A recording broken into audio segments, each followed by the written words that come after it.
ఉత్తరప్రదేశ్లో ఒక షాకింగ్ ఘటన చోటు చేసుకుంది. ఒక ఆర్మీ జవాన్పై టోల్ గేట్ సిబ్బంది విచక్షణారహితంగా దాడి చేశారు. ఈ ఘటన మీరట్లోని బూని టోల్ గేట్ వద్ద చోటు చేసుకుంది. రాజ్పుత్ రెజిమెంట్లో సైనికుడిగా పనిచేస్తున్న యూపీకి చెందిన కపిల్ కవాడ్ అనే వ్యక్తి వరుస సెలవులు కావటంతో సొంతూరికి వెళ్లారు. సెలవులు ముగించుకొని ఆదివారం రాత్రి శ్రీనగర్కు తిరిగి బయలుదేరారు. ఫ్యామిలీతో కలిసి ఢిల్లీ ఎయిర్పోర్టుకు బయలుదేరాడు. అయితే రద్దీ కారణంగా వీరు ప్రయాణిస్తున్న వాహనం మీరట్లోని బూని టోల్గేట్ వద్ద చిక్కుకుపోయింది. ఫ్లైట్కు టైం అవుతుండటంతో కపిల్ కారు దిగి ఆలస్యంపై టోల్ సిబ్బందిని ప్రశ్నించాడు. ఈ క్రమంలో కపిల్ టోల్ సిబ్బంది మధ్య వాగ్వాదం చోటు చేసుకుంది. ఆగ్రహించిన టోల్ సిబ్బంది జవానుపై దాడి చేశారు. స్తంభానికి కట్టేసి మరీ కర్రలతో విచక్షణ రహితంగా కొట్టారు. దాడి దృశ్యాలు ప్రస్తుతం వైరల్ అవుతున్నాయి. మరోవైపు సమాచారం అందుకున్న మీరట్ పోలీసులు హుటాహుటిన అక్కడికి చేరుకున్నారు. జవాను కుటుంబ సభ్యుల ఫిర్యాదు మేరకు ఎఫ్ఐఆర్ నమోదు చేశారు.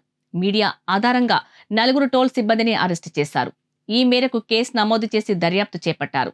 కాగా సిబ్బంది దాడిలో ఆర్మీ జవాన్ తీవ్రంగా గాయపడినట్లు తెలిసింది. ప్రస్తుతం ఆసుపత్రిలో చికిత్స పొందుతున్నట్లు పోలీసులు తెలిపారు.